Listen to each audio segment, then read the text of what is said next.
안녕하세요. 항상 모든 사건은 가장 보수적으로 최악의 경우를 가정하고 생각해야 합니다. 이번 시간에는 100번 양보해서 HLB가 허위 공시로 결론이 났을 경우에 어떻게 되는지 살펴보도록 하겠습니다. 현재 HLB가 소명 중이기 때문에 허위 공시로 결론이 난 것은 아닌데 그 중간에서 우리가 검토를 해보겠다는 겁니다. 모든 경우의 수를 따져봐야지 그 다음에 판단이 서는 거죠. 처음에 살펴볼 기업은 G2 하이소닉에 대해서 보도록 하겠습니다. 2019년 4월 29일에 기사가 나왔는데요. 허위 공시로 돈을 빼돌린 G2 하이소닉 경영진에 대한 기사입니다. 5명이 구속 기소가 되었는데요. 기소가 되려면은 어떤 혐의가 있어야 되겠죠. 어떤 혐의로 됐느냐? 바로 횡령 혐의로 기소가 된 것입니다. 그러니까 우리가 일정 순서를 볼 수가 있죠. 허위 공시로 구속 기소가 되는 게 아니라 허위 공시로 돈을 빼돌렸기 때문에 이것이 횡령 혐의가 되는 거죠. 그래서 검찰에서 구속 기소가 되었다. 여기까지 우리가 흐름을 볼 수가 있겠습니다. G2 하이소닉은 코스닥 상장사인데요. 휴대폰 카메라 부품업체입니다. 자, 여기에 있는 전현직 임직원이 허위 공시로 자금을 모으고 그것을 횡령했다. 그래서 그런 혐의로 기소가 된 것인데요. 구체적으로 어떠한 일이 있었는지 보도록 하겠습니다. 전 대표가 류모 씨라는 51세의 사람이 있고 광모 씨가 46세 이렇게 있는데요. 자, 이 분들이 전현직 경영진입니다. 자, 사건의 발달은 이 전 대표인 류 씨가 최대 주주랑 경영권 분쟁을 하고 있었습니다. 그래서 2016년 4월에 경영권 분쟁을 하고서 2019년 4월에 이제 사건이 터지는 거니까 대략 3년 전부터 일이 시작이 되고 있었죠. 그래서 경영권 분쟁 중에 이제 이래서는 안 되겠다. 그래서 합의를 하게 된 겁니다. 그래서 전 대표 류 씨가 최대 주주 보유 주식의 203만 주를 시가보다 비싸게 매입하기로 하면서 이면 합의를 한 것인데요. 203만 주 최대 주주의 지분이니까 뭐 적은 수량은 아닐 거 아니에요. 수량을 시가보다 비싸게 매입하기 위해서는 돈이 있어야 되잖아요. 자, 그 돈을 마련하기 위해서 허위 공시를 하게 된 겁니다. 그래서 류 씨가 자금을 마련하기 위해서 베트남에 공장을 증설하겠다라고 허위 공시를 한 겁니다. 그래가지고 200억 원 규모의 공모 신주 인수권 부사채를 발행했습니다. 자, 보통 BW는 3호로 발행을 하는데, 자, 공모로 했다는 것은 일반 투자자들에게서 받았다는 겁니다. 그러니까 이 허위 공시로 인해서 피해를 본 것은 일반 개미 투자자, 3호가 아니라 개미 투자자들이 피해를 받았다는 것을 우리가 또 확인할 수 있습니다. 그래서 200억 원을 끌어왔습니다. 그래서 173억 원을 일당이 운영하는 종속회사에 투자한 것으로 꾸몄습니다. 그런 다음에 실제로는 이 173억을 공장에 투자한 게 아니잖아요. 이걸로 최대 주주의 지분을 인수하는 데 썼습니다. 그러니까 여기까지 요약을 하면은 2016년 4월에 전 대표 류 씨랑 최대 주주랑 경영권 분쟁이 있었습니다. 그러다가 합의를 하기로 했습니다. 최대 주주의 지분을 시가보다 비싸게 매입하기로 합의를 했습니다. 자, 그러면 돈이 필요한데 그 돈을 개미들에게서 조달한 겁니다. 베트남에 공장 증설한다라고 허위 공시를 함으로써 말이죠. 그러니까 개미 투자자 입장에서는 베트남에 공장 증설하고 이게 앞으로 매출로 발생할 테니까 회사가 잘 되겠구나.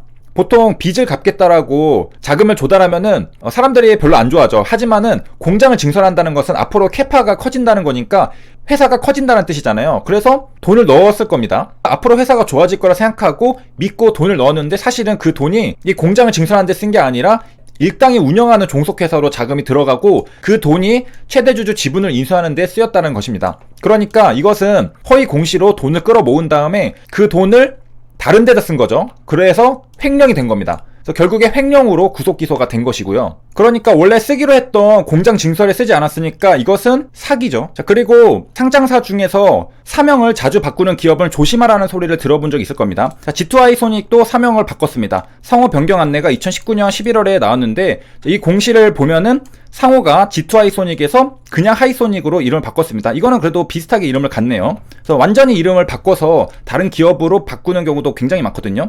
변경 사유는 회생 계획 인가에 따른 정강 변경 및 기업 이미지 제고. 그래서 회생 계획이 있는 거 보니까 벌써 회사가 뭔가 잘못되고 있습니다. 2019년 당시에. 그리고 하이소닉의 주가를 보면은 지금 현재 시가총액 487억 원으로 거래 정지가 되어 있는데 거래 정지가 언제 됐느냐? 2018년 12월 12일에 거래 정지가 되었습니다.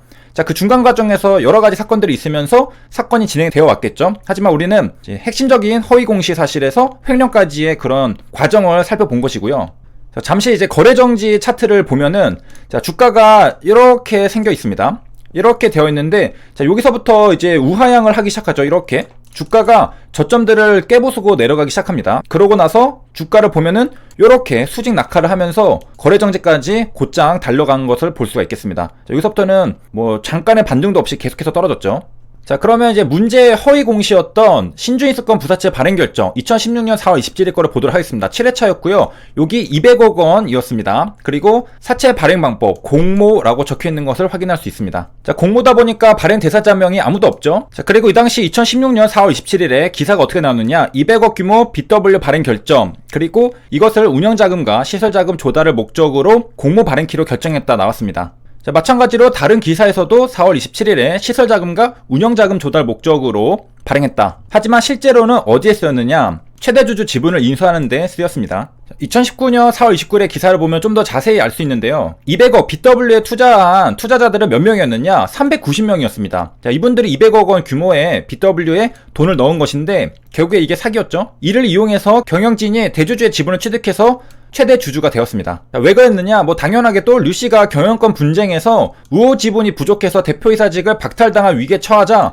BW 납입자금으로 최대 주주 지분을 매입하려는 계획을 세운 것으로 드러났다. 자, 그래서 우리가 이제 공시를 통해서 사건을 이제 완전히 재구성해 보도록 하겠습니다. 공시를 통해서 뭐 어떤 눈치를 챌 수 있는 것들이 있는가, 그런 것들을 보려고 하는 건데요. 자, 먼저 이제 2월 29일에 경영권 분쟁 소송이 있습니다. 자, 여기서 신청한 원고는 류재욱이라는 분인데 앞에서 봤던 류씨니까 자, 이분이 경영진의 한 축이라는 것을 이제 볼 수가 있겠고요. 이게 2월 29일에 나왔고 3월 4일에 소송의 판결 결정이 나왔습니다. 자, 여기에서 원고였던 류재욱이 소송 취하를 했습니다. 자, 무슨 말이냐? 채권자와 채무자 간 합의에 의해 채권자가 소를 취하했다라는 것입니다. 그러니까 2월 달에만 해도 경영권 분쟁이 있었는데 3월 달에 합의를 했습니다. 그러고 4월 달에 무슨 공시가 나왔느냐? BW 발행 결정이 나왔습니다. 그러니까 여기까지 요약을 하면은 2월 달에 경영권 분쟁이 있었는데 3월 달에 합의를 보고 4월 달에 BW 발행 결정이 나왔던 겁니다. 그러니까 이때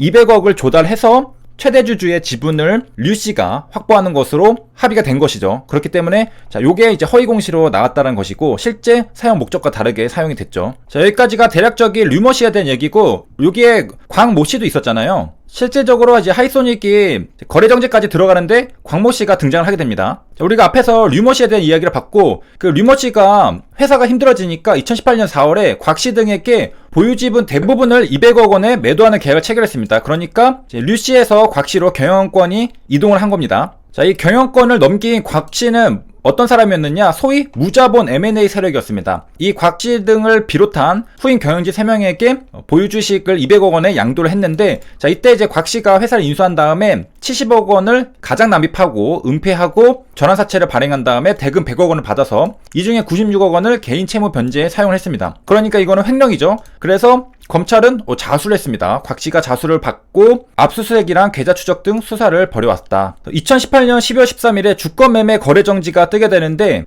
자, 이게 바로 하이소닉이 마지막 거래됐던 12월 12일 다음 날입니다. 거래정지가 되고 이제 거래가 되지 않았죠.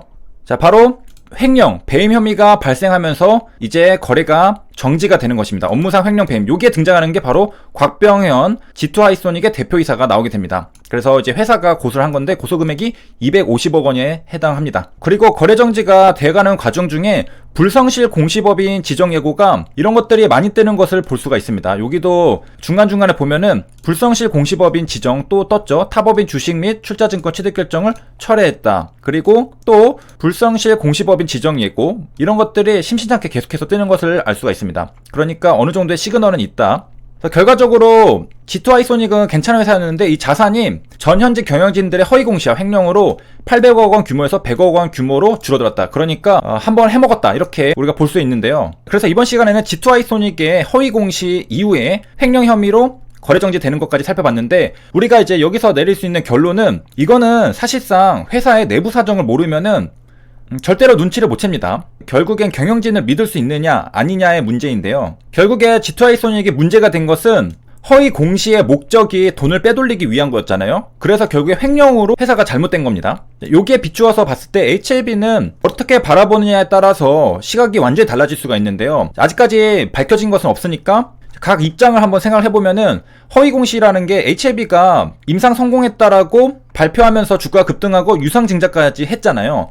그게 횡령 혐의가 어떻게 나오느냐, 거기서 3천억 원을 조달했는데 그게 횡령이 되면은 이제 문제가 생기게 되는 겁니다. 그러니까 허위 공시가 문제가 아니라 허위 공시가 돈을 끌어모으기 위한 것이었고 횡령이 발생했다. 그러면은 G2I 소닉이랑 비슷해지게 되는 거죠. 그러면은 이제 문제가 생긴다고 볼 수가 있겠는데, 진양호 회장이 유튜브 방송에서 많이 언급했듯이 무능할지언정 부도덕하지 않겠다라고 했습니다. 그러한 멘트는 아마도 이러한 것들을 염두에 둔 발언이 아닐까 그렇게 생각을 해보는데요.